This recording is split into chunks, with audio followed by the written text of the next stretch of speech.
What's up, guys? Noah Allen here, and I'm here to talk to you about the worst thing that you can do if you're starting to have problems within your relationship or your marriage.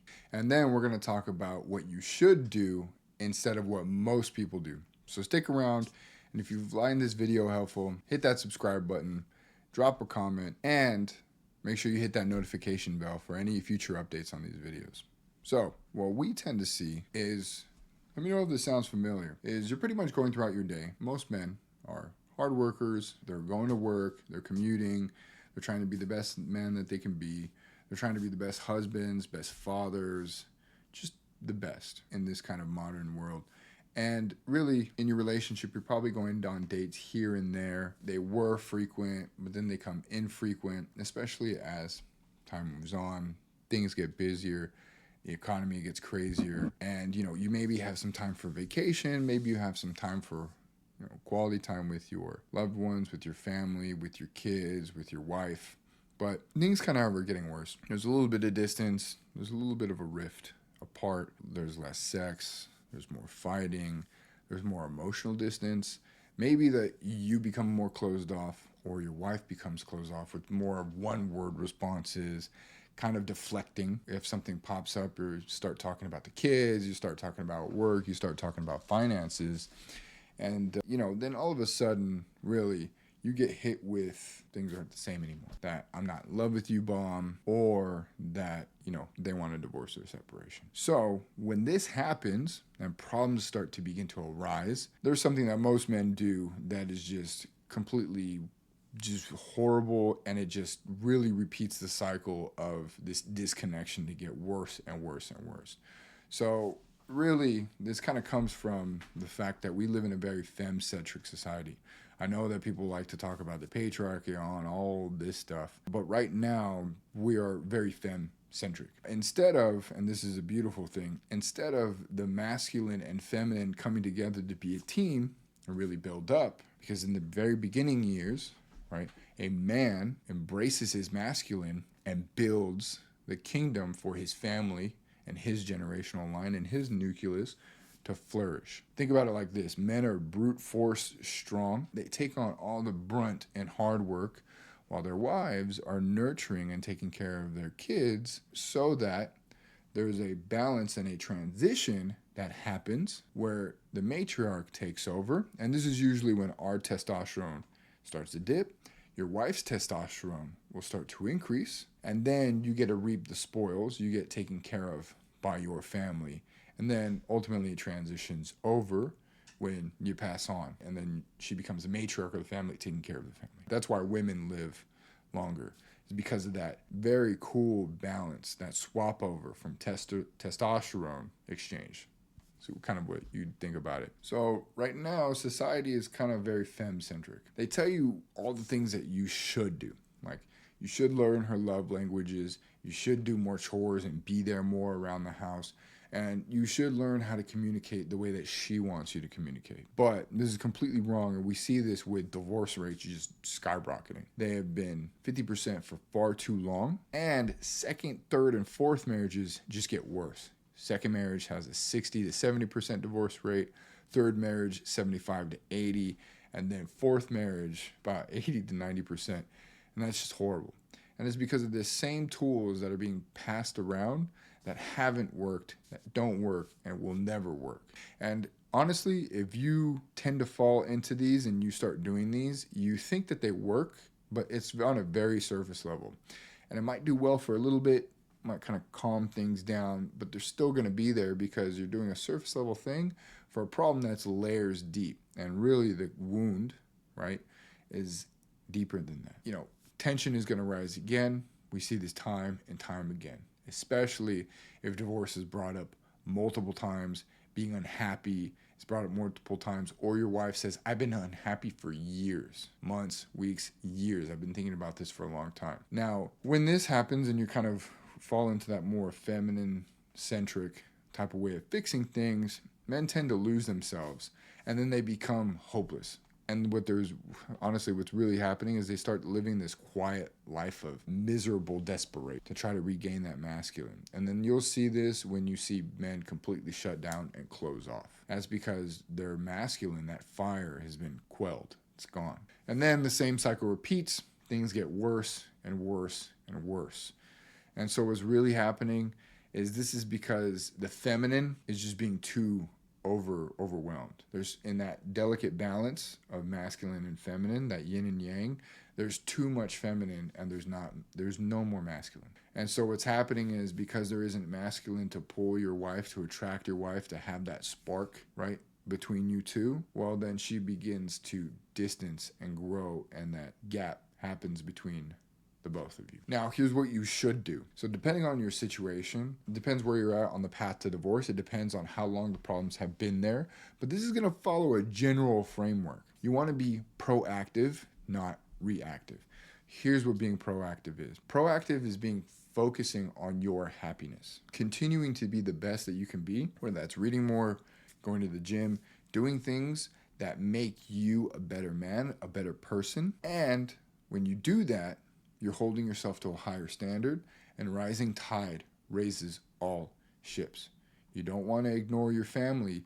You don't want to, completely just push them off to the side. You don't want to put your relationship off to the side. But when you hold yourself to a higher standard and you're proactive about that, well, what's really happening is you're going to want to be, inquisitive and understand what's really going on.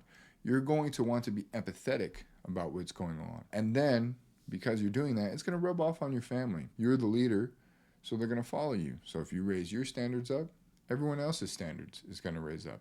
A common thing I like to tell gentlemen when they're in our coaching program or they interact with me is I say, hey, start with cussing. Don't cuss around your family. Sure, around the guys, go ahead. That's guy time. There's a difference when men are with men. But when you're with your family, hold yourself to a higher standard. Don't cuss anymore. I'm doing that with my family. I don't even like my family to cuss around my wife.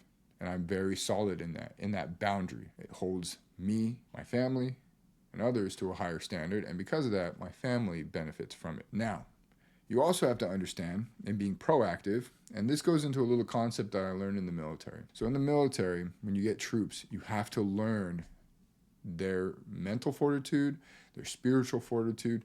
You have to learn their capacities. That way you don't burn them out, or, you're there when they need you the most. So you have to understand that women are emotional. That's totally fine. That is estrogen. When men take estrogen, right, they develop gynecomastia when their estrogen is imbalanced, and it's man boobs, and they become more emotional. When women get testosterone put into their bodies, they become more masculine, and then they become more stoic. It's even to the degree of this. There's a story, right, of a woman who wanted to transition. So she started taking testosterone shots. And it was to the point where she was pretty juiced to the gills with testosterone. And then she had an orgasm. And her orgasm was completely different. She was taken out.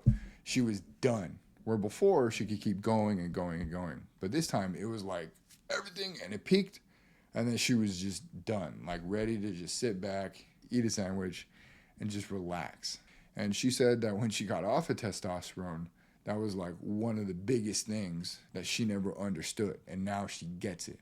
So there are fluctuations based on emotionality, based on our chemical composition. That's totally fine. You have to understand that as a man, especially when things are going crazy. We tend to forget that all the time. It's something that we do take for granted. So you have to really realize that being proactive is understanding that your wife is going to go through emotional turmoil. Your wife is going to go up and down. And you need to, and I heard this is a great saying, you need to be the beach when she's the waves. The waves can be calm. The waves can be big. The waves can be small. There could be turbulence. They could be choppy. It could be tsunami. But you are always going to be the beach, solid, while focusing on yourself and building yourself up. And got to think about it like this. Really, men build the houses, women make them a home. So you can't build a house on shaky gravel. It has to be on bedrock. And the bedrock is you being in your masculine, leading, doing things that you like to do that are going to make you better and raise that standard, so that you allow your wife to come into that foundation and make it home and understand really what's going on underneath. Really coming from a perspective of really genuinely wanting to kind of understand what's going on. Over here at the Heroic Husband, we have a feedback loop that we talk about that really is a perfect combination of taking that pressure off. But you just want to really understand what's going on, because when you're trying to be the best that you can be for your family and even just in your relationship, you want to really understand what's going there. Not just to fix it, but really how to actually make sure to get to the core root of the issue. And, you know, it's kind of funny because we just had a gentleman come to us who wanted to get to the root of things, and he had been through his marriage twice, literally full-on divorce and remarried, and it was due to other factors, but it was like there was a lot of emotionality in it. Okay, so in that instance, remember to be proactive. Now, you don't want to be reactive. This is a warning, and so this is to really show you what reactivity looks like. That is doing something in direct causation to her emotions, responding directly to her emotions, doing more chores because she got mad. You should just want to be proactive and do the chores because you want to be the best that you can be, and you want to make sure that you show up for your family like that. And if you don't like doing a specific thing, then you need to be honest. This is being proactive. You need to be honest with your wife about that.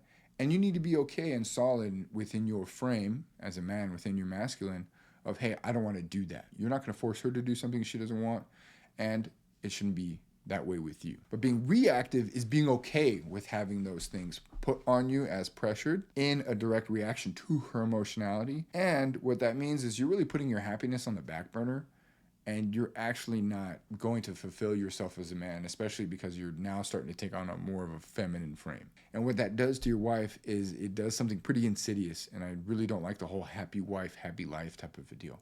But what it does to your wife is she actually has deep skepticism because of that, because she sees it as a reaction, and she knows a reaction is an emotional response.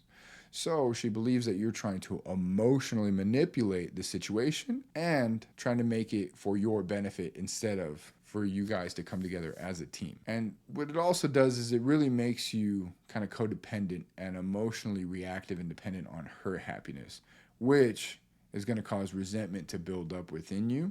And it's just going to cause you guys to rift apart because that deep skepticism and those emotional walls aren't taken care of. So I hope you guys found that informative. Let me know. Drop a comment down below. I'd love to hear what you guys think. And if you can, please smash that like button and hit that notification bell for more videos over here from us at Heroic Husband. You have a good one. Bye.